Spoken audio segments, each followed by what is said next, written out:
Today we're going to be talking about descriptive language. D&D tends to be renowned for the clickety-clack of thrown dice and totals of damage dealt. However, in reality, it is so much more than that. It's a carefully crafted landscape, cities populated with complex entities, embodied through nothing more than mere words spoken around a table. It's architecture built in the minds of those present. Luckily, when you're playing D&D, no one's going to be marking or critiquing your work unless you're putting it out in the public sphere for publishing. Keep in mind, the internet can be mean, and that can hurt when you're releasing something that's so personal as your own creative work. Your players are going to be happy that you've put yourself forward to be the one who's running the show, and likewise you should be proud that you're taking hold of your creativity, making time for something that you love, and facilitating the enjoyment of your players. So for the purposes of today's video, we're going to look at 4 of the easiest ones to implement in your writing, and that's similes, metaphors, verbs, and adjectives. The phrase we're going to be modifying through these techniques is, he walked across the floor to the bar. Now, if you look at that, it's pretty boring, isn't it? First, we're going to change using one technique, and then we're going to bring the whole cluster together and assess the end result. Now, this starter sentence is an example of weak descriptive language, and I've done that intentionally. We know that it's weak because when we consider what does this phrase actually tell us, we know that we have a man, and we know he's walking.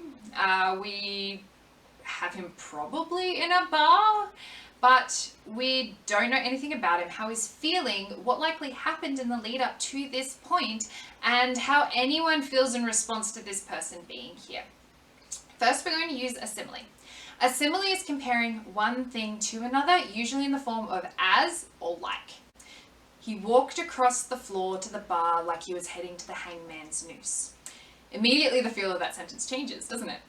We're wondering what happened to this guy to make him experience so much turmoil. Why is he potentially on death's doorstep? What horrors or atrocities has he committed? Next, we're going to look at a metaphor.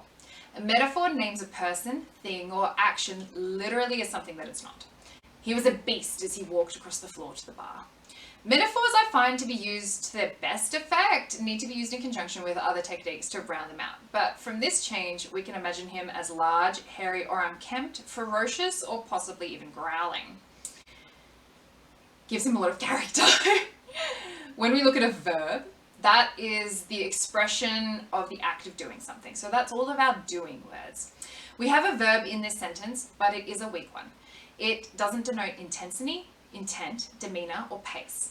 For best writing, you want to tell what someone or something is doing, and at the same time, how they're doing it. And the how is really important.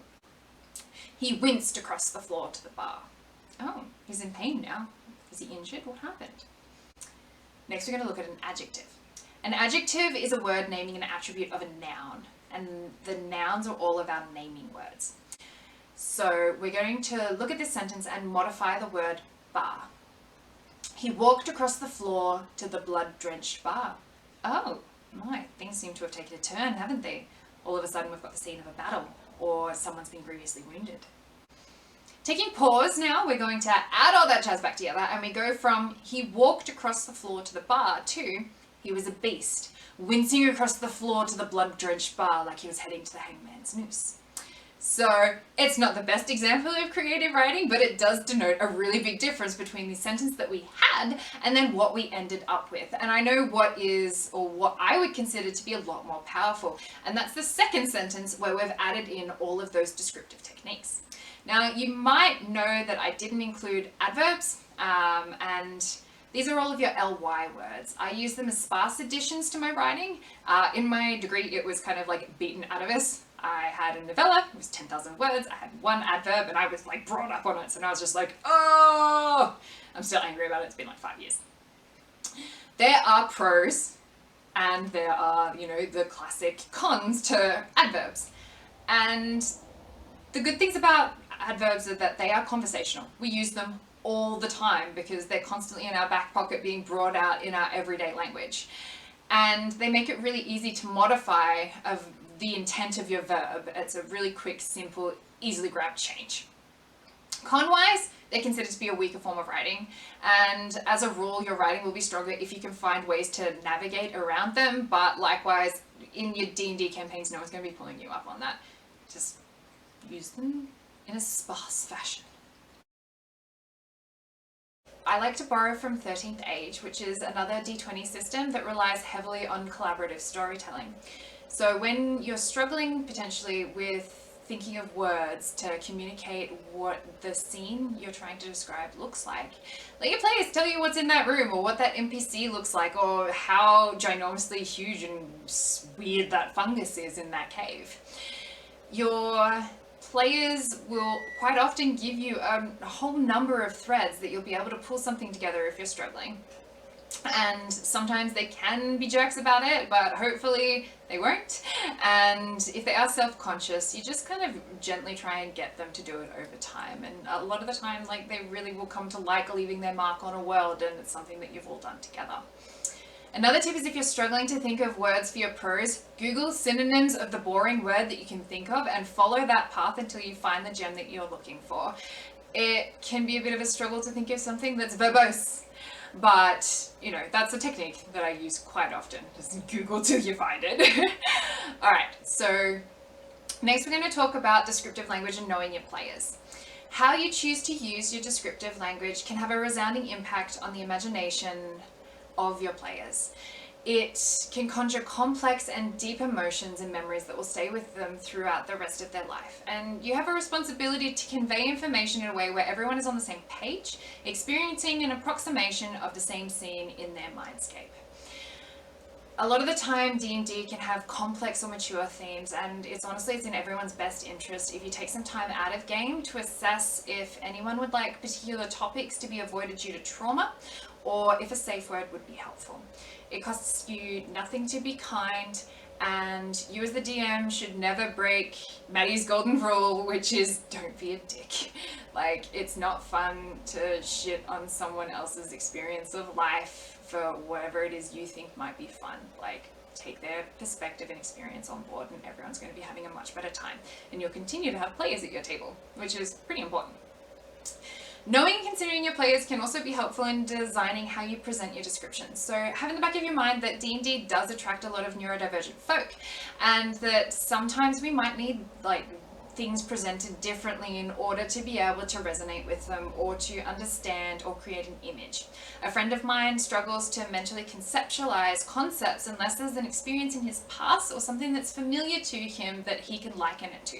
So for him, in descriptive language, similes are really, really valuable and have a lot of impact.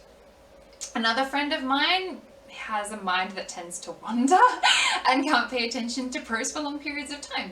So we keep prose short, or if it's a bit longer, print it out and give it to him so he has a record of it that he can look back to or refer to. Something that I like to do for my campaigns is to give everyone like a booklet, like a ring binder, where we can put in character sheets and items and maps and any like descriptions of prose or important things, so that you always have a record of things to look back on. And it creates a really nice memento at the end of the campaign as well, if you get to the end of your campaign. I'm sure people get to the end of their campaign.